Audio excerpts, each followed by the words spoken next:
Bonjour. Je poste aujourd'hui un message sur ce site car je suis en quête de réponse. J'ai emménagé il y a tout juste 2 mois dans mon nouvel appartement. Il y a environ une semaine, j'ai décollé le papier peint pour peindre les murs, et je me suis rendu compte qu'à un endroit le papier peint dissimulait un trou, dans lequel j'ai trouvé un carnet. Le trou était profond dans le mur, mais l'épaisseur du carnet comblait sa largeur, ce qui rendait le trou absolument invisible une fois recouvert. Il n'y a aucun nom, ni aucune date dessus. Je n'en ai pas parlé au propriétaire, parce qu'il est injoignable, et je ne peux pas contacter le ou les anciens locataires sans passer par lui. Si quelqu'un pouvait m'apporter un début de réponse quant à ce qu'il y a dans ce carnet, je lui en serais très reconnaissant. Voici la retranscription de ce qui s'y trouve. Aujourd'hui, je suis descendu à la cave pour la première fois depuis que j'habite ici. Je voulais y amener mon vieux meuble télé. Il n'est pas abîmé, mais j'en ai trouvé un qui me plaît mieux, alors j'ai voulu le descendre, des fois que je puisse le revendre ou le donner à quelqu'un. En arrivant dans la cave, malgré le fait que la lumière soit très faible, j'ai trouvé mon box assez vite parce qu'il porte le numéro de mon appartement. Il était au fond du couloir, face à moi, pas comme les autres qui étaient disposés face à face, sur les côtés. Juste avant d'ouvrir la porte, je me suis rendu compte qu'il y avait comme un ronflement qui venait de l'intérieur. J'ai attendu pendant au moins 10 minutes, avant que ça s'arrête. À ce moment-là, j'ai regardé entre les planches de la porte, et j'ai vu quelque chose se déplacer à 4 pattes dans la largeur du box. Comme ses yeux reflétaient la lumière, j'ai pu voir que ça regardait vers moi. Ça respirait fort aussi, comme si ça avait la gorge prise. Au bout d'un moment qui m'a paru long, c'est arrivé vers moi en rampant très rapidement, ça a collé sa tête à la porte, au niveau de la mienne, et ça m'a reniflé. Son haleine puait le remords, l'urine, et la thermide. Je suis remonté chez moi à la vitesse de l'éclair. Je ne sais pas ce que c'est, mais ça me terrifie. Pourtant, j'ai tellement envie de savoir. Je n'arrive pas à arrêter d'y penser. Aujourd'hui, je suis redescendu à la cave avec une lampe torche, pour essayer de voir un peu mieux cette chose à travers les planches de la porte. Quand je suis arrivé, j'ai regardé un premier coup sans la lampe. La chose était en boule, collée au milieu du mur du fond, et avait l'air de dormir. Ensuite, j'ai allumé la lampe et je l'ai collée contre la porte, à un endroit où les planches se séparent. Je n'ai pu la voir qu'une ou 2 secondes, avant qu'elle n'aille se réfugier dans un coin d'ombre, en rampant et en poussant un grognement. Une partie de la lumière lui était arrivée en plein dans les yeux et l'avait réveillé d'un coup. Cette chose ressemble à une femme, vieille et desséchée. Sa peau est grise et craquelée, et elle est horriblement maigre, on dirait un cadavre. J'ai même cru voir ses côtes et les os de ses coudes dépasser. Les ongles de ses mains sont noirs et cassés, pas étonnant vu qu'elle rampe en s'agrippant au sol et en poussant sur ses pieds. Mais le pire, ça reste son visage, son crâne est parsemé de touffes de cheveux longs et blancs, extrêmement fins. Tout le quart avant du côté droit de sa tête est dépourvu de peau. On voit son os dépassé, entouré par des bords de chair noire pourrie. Ses yeux n'ont pas de paupières, et ne sont que de grosses billes noires luisantes, bien trop grosses, enfoncées dans son crâne. Elle n'a pas de nez non plus, pourtant la forme du trou qu'elle a à la place laisse penser qu'il devrait y en avoir un. Et sa bouche. Mon Dieu, sa bouche. Elle n'a pas de lèvres, et à peine quelques grosses dents cassées, jaunes ou noires, et très espacées.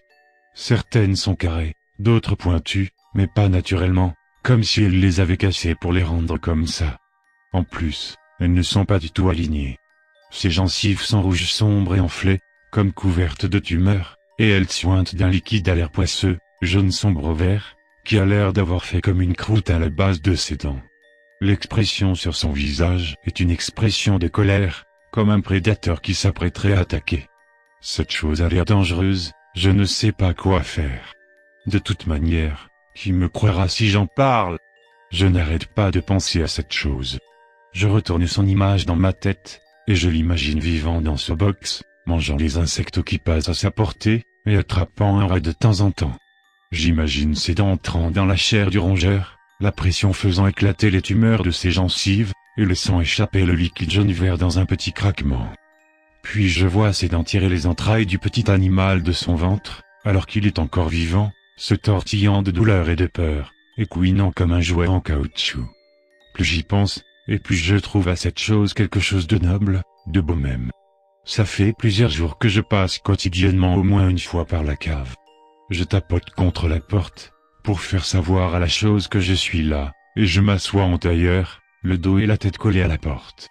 Au début elle se méfiait, sûrement à cause du coup de la lampe, mais petit à petit elle s'est mise à s'approcher de plus en plus de la porte, pour finalement se mettre à me renifler. Hier, elle a même passé ses doigts entre les planches, pour me toucher les épaules et les cheveux. Je crois qu'elle commence à s'habituer à moi. À vrai dire, même moi je m'habitue à elle. Et au final, son haleine n'est pas si dérangeante que ça. Je le savais. Elle s'est habituée à moi, et ça fait même plusieurs jours que quand j'arrive, je l'entends venir à la porte pendant que je traverse la cave. Elle sait que c'est moi, elle a même l'air heureuse de me voir. Maintenant, elle passe à chaque fois ses doigts entre les planches pour me toucher. Elle essaye même de passer son regard pour me voir. En réponse, je touche ses doigts, comme ça elle sait que je suis en confiance. Je crois que je pourrais bientôt essayer d'entrer. Je l'ai fait. Aujourd'hui, j'ai ouvert la porte, et je suis rentré dans le box. J'ai bien sûr fait attention de bien refermer derrière moi. Je me suis mis en tailleur, au bout de la pièce. Ce n'était pas très confortable, parce qu'il y avait plein de petits os au sol, sûrement les vieux repas de la chose. Elle a rampé vers moi, puis elle s'est accroupie juste en face de moi.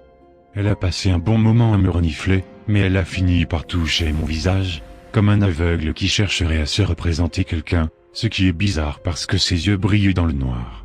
Ça voudrait dire qu'elle peut voir dans l'obscurité, normalement. Néanmoins, je l'ai laissé faire, et tout s'est bien passé. La voisine du premier m'espionne. Aujourd'hui, en descendant l'escalier, elle a ouvert sa porte, pile quand je suis passé devant chez elle. Elle m'a dit que ça suffisait, que tous les jours elle m'entendait descendre à la cave, et elle m'a demandé ce que je pouvais bien y fabriquer. Je lui ai répondu de s'occuper de son gros cul flasque, et de laisser les gens utiles à la société vivre comme ils le voulaient. Elle a tellement été choquée qu'elle est rentrée chez elle, et a verrouillé sa porte. Espèce de vieille pute. J'ai aucun compte à lui rendre, non mais... Hier, ma pauvre petite chose avait l'air très mal en point. Je ne savais pas ce qu'elle avait. Elle était adossée au mur du fond, les bras le long du corps, quand je suis arrivé. Elle poussait comme des cris de douleur. J'ai essayé de comprendre ce qui n'allait pas. Elle n'avait pourtant pas l'air blessée, ou quoi que ce soit. En tout cas, elle a dû comprendre que j'ai cherché à l'aider puisqu'elle a fini par me regarder, et elle m'a montré sa bouche ouverte du doigt. J'ai tout de suite compris qu'elle avait faim. Je lui ai donc descendu une entrecôte que j'avais dans le frigo. Je me suis dit qu'elle la préférerait crue, et j'ai eu raison. Dorénavant, je vais lui apporter à manger tous les jours, comme ça elle ne manquera de rien. Et au moins, comme elle n'a pas l'air de déféquer ou peut-être qu'elle est scatophage, je n'aurai pas à nettoyer. Tout se passe bien avec ma petite chose, elle mange correctement, et elle a l'air en forme. Le seul problème, c'est cette connasse de voisine, elle parle de moi aux autres locataires, mais comme ils doivent la croire à moitié folle, personne ne la prend au sérieux. C'est dingue ce qu'elle peut m'énerver avec son air accusateur, et la peau de son cou qui tremblote quand elle parle. J'ai envie de la cogner. Et j'aime pas la façon dont elle me regarde. Je ne sais pas qu'elle croit impressionner, cette espèce de vieille connasse. J'ai discuté avec un voisin aujourd'hui, très sympa. On a parlé de la vieille du premier. Il m'a raconté, avec un air amusé, qu'elle disait à tout le monde que je gardais quelque chose dans ma cave. Mais il m'a rassuré en m'expliquant que ce n'était qu'une vieille commère à moitié folle, qui ne cherchait qu'à se rendre intéressante, et que de toute façon personne ne l'écoutait vraiment. Sur ce point-là, j'avais vu juste. Il a aussi dit que de toute manière je pouvais aussi bien héberger un troll là-dedans, que ça faisait des années que personne n'y descendait plus. Je lui ai quand même inventé l'excuse comme quoi je faisais des travaux de rénovation chez moi, et que j'entreposais les pots de colle et de peinture en bas, parce que je ne supportais pas l'odeur, histoire de ne pas éveiller le moindre soupçon. Ma chose et moi commençons à être vraiment liés. Maintenant, quand je descends, elle vient se coller à moi, elle me caresse. Elle essaye même de m'embrasser le cou, mais forcément elle n'y arrive pas, comme elle n'a pas de lèvres. Aujourd'hui, je lui ai rendu ses caresses. J'ai touché sa poitrine, elle était rêche et tombante. Pourtant, je crois qu'elle a aimé ça. Moi, par contre, je suis certain que j'ai aimé ça. Elle mérite mieux que de la viande morte. Aujourd'hui, j'ai attrapé le chat de la vieille connasse du premier, pendant qu'il était sur sa fenêtre, et je lui ai apporté. Elle a poussé des grognements de joie et des raclements de gorge en le voyant. Elle l'a mangé jusqu'au dernier morceau, elle n'a laissé que son squelette. Quand elle a fini, elle m'a sauté dessus, et m'a pris dans ses bras, comme pour me remercier. Je crois qu'il est temps de faire passer notre relation à l'étape supérieure. Ça fait quelques jours que j'attrape des animaux dans la rue pour lui donner des chats errants, des chiens mal surveillés. À chaque fois elle est heureuse de manger de la bonne viande encore palpitante et saignante. Pourtant, je voudrais lui offrir quelque chose de vraiment spécial. La soirée d'hier a été magnifique. En rentrant chez moi, j'ai vu une mère qui cherchait quelque chose dans le compartiment de sa poussette. Comme elle n'avait plus les yeux sur son bébé, j'ai saisi l'occasion, j'ai pris le mioche, et j'ai couru le plus vite possible jusqu'à mon immeuble. Je l'ai entendu appeler au secours derrière moi, mais j'étais déjà hors de sa vue. Elle n'a même pas pu me voir en fait, parce que juste après avoir pris le gosse, j'ai tourné derrière un immeuble. Par contre, ce petit con n'arrêtait pas de galère. En plus, il était vraiment moche, avec sa gueule de bulldog, sa grosse tête, et la morve qui lui coulait du nez. Du coup, je l'ai frappé en plein visage pour le faire taire. Ça a marché. Il avait le visage enflé et violet, il saignait même un peu, mais il a fermé sa grande gueule. En même temps, il avait l'air à moitié inconscient. Mais bon, passons. Je l'ai apporté à ma petite chose, elle adorait. Elle a même tenu à partager son repas avec moi. Maintenant, je suis sûr qu'elle m'aime. J'ai attrapé la vieille du premier dans la matinée, j'ai réussi à l'assommer. Là, elle est dans ma cuisine, un torchon en boule dans la bouche, pour pas qu'elle hurle si jamais elle se réveille, et du fil de fer serré en bas des épaules et en haut des cuisses. Ça va lui couper le sang dans les membres, et ça la rendra plus facile à mâcher. Car ce soir, j'offre à ma petite chose chérie le repas de sa vie. C'était vraiment la plus belle nuit de ma vie. J'ai descendu la vieille vers 23h, et on a commencé à manger.